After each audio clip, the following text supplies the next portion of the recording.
প্রিয় ষষ্ঠ শ্রেণীর ছাত্রছাত্রী, 2025-এর রায়মার্টিন প্রশ্নবিচিত্রার প্রথম পর্যায়ক্রমিক মূল্যায়নে পরিবেশ বিজ্ঞানের 2 নম্বর স্কুলের সমস্ত প্রশ্নের উত্তরগুলো করে দিলাম। 2 নম্বর স্কুল, তরলের চাপ নির্ভর করে তরলের গভীরতার উপর। অপশান সি, লঘু হাইড্রোক্লোরিক অ্যাসিডের সঙ্গে লোহার বিক্রিয়ায় উৎপন্ন হয় হাইড্রোজেন। অপশান বি, অভিকর্ষজ ত্বরণের গড় মান 9.8 metre per second square. Option C, methane অণুতে সমযোজী বন্ধনের সংখ্যা 4টি। অপশান ডি, প্লাবতা একক হলো নিউটন/বর্গমিটার। অপশান বি, ঘর্ষণ বল সবসময় সংস্পর্শে থাকা দুটি তলের মধ্যে ক্রিয়া করে সমান্তরালভাবে। অপশান সি, NO2 এর বর্ণ বাদামি। অপশান বি, 2 দাগে কোনো বস্তুকে ভূপৃষ্ঠ থেকে 11.2 কিমি/সেকেন্ড বেগে ছুড়ে দিলে কী হবে? অভিকর্ষজ ত্বরণের বাইরে বেরিয়ে যাবে। 2 দাগে এ একটি বর্ণহীন গ্যাসের পদার্থ, এর গন্ধ পচা ডিমের মতো। এ শনাক্ত হলো হাইড্রোজেন সালফাইড, সংকেত H2S। 1 কেজি ভরের কোনো বস্তুকে পৃথিবী কত নিউটন বল দ্বারা টানে? 9.8 নিউটন বল দ্বারা টানে। একটি পশম অক্সাইড নাম ও সংকেত জল H2O। হাইড্রোজেন পরমাণু আইসোটোপগুলির নাম H11, protium, deuterium, tritium. H11, H21, H31। 3 দাগে গ্রাফাইট পদার্থ হলেও তাপ ও তড়িতের সুপরিবাহী। SI-তে তড়িৎ আদানের একক হলো কুলম্ব।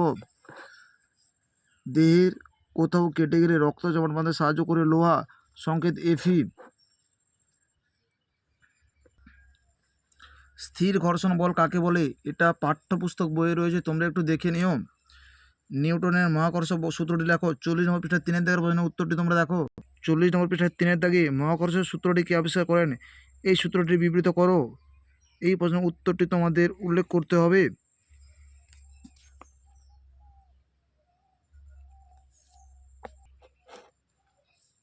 অভিকর্ষ মহাকর্ষ একটি বিশেষ রূপ ব্যাখ্যা করো। 47 নম্বর পৃষ্ঠা 7 দাগের প্রশ্নের উত্তরটি তোমরা দেখো। 47 নম্বর পৃষ্ঠায় 6 দাগের প্রশ্নের উত্তরটি তোমাদের উল্লেখ করতে হবে।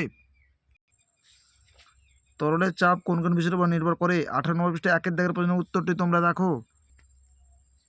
তরল মধ্যস্থ কোন বিন্দুতে চাপ কোন কোন বিষয়ের উপর নির্ভর করে?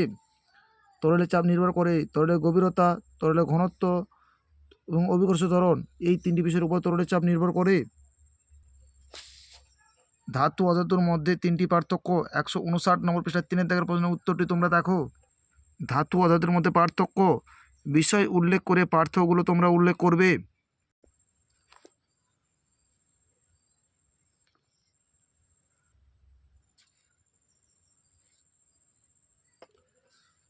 চার দাগের প্রশ্নের উত্তরটি এখানে লিখে দিলাম।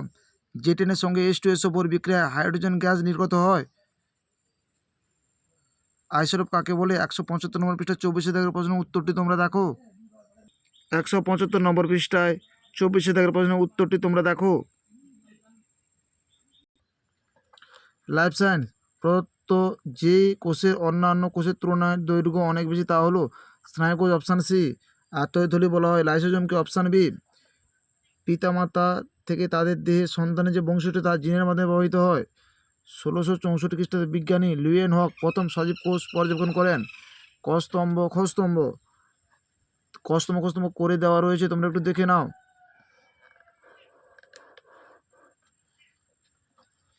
4 দাগে কোষ পর্দা ও কোষ প্রাচীরের মধ্যে পার্থক্য।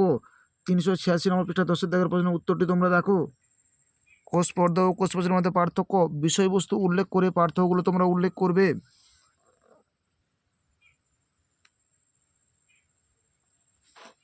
মাইটোকন্ড্রিয়ার পরিবর্তে ব্যাকটেরিয়া যে শোষণ অঙ্গাণুতে উপস্থিত থাকে তার নাম হলো মেসোজোম। আলোর অনুবীক্ষণী যন্ত্র ও ইলেকট্রন যন্ত্রের মধ্যে পার্থক্য। 384 নম্বর পৃষ্ঠার 3 দাগের প্রশ্নের উত্তরটি তোমরা দেখো। 384 নম্বর পৃষ্ঠার 3 দাগের প্রশ্নের উত্তরটি তোমরা দেখো। বিষয়বস্তু উল্লেখ করে পার্থক্যগুলো উল্লেখ করবে। পার্থক্য লেখো, ভাজক টিকা লেখো, ভাজক কলা। 363 নম্বর পৃষ্ঠা 10 দাগের প্রশ্নের উত্তরটি তোমরা দেখো। 363 নম্বর পৃষ্ঠায় 10 দাগের প্রশ্নের উত্তরটি তোমাদের লিখতে হবে।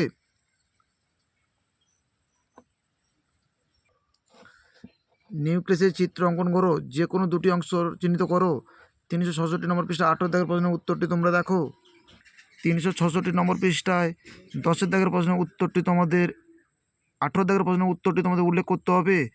366 নম্বর পৃষ্ঠা 18 দাগের প্রশ্নের উত্তরটি তোমাদের উল্লেখ করতে হবে।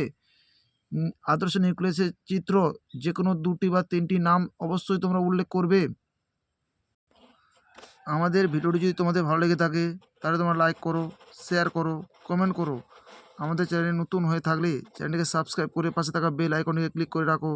আমাদের ভিডিওগুলো আপলোড হওয়ার সাথে সাথে সবার আগে তোমাদের কাছে পৌঁছে যাবে।